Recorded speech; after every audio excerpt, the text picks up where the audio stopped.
If you want to connect a Xiaomi Watch S4 into the Strava, then first of all you will have to open the Mi Fitness application. You have to go into your profile in the right bottom corner, and now just move for the third-party data. Right here select Strava, click Connect, and now you'll be redirected to the official Strava website where you can select your login method. So in my case I'm going to use Google one. And now you have to select Authorize to basically connect Strava with Mi Fitness application.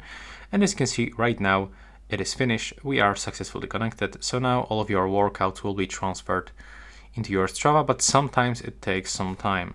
So sometimes it takes like 1 day, 2 days. It's not always working perfect. So you just have to be patient. I was actually searching for some solution how to fix this, but I cannot find anything.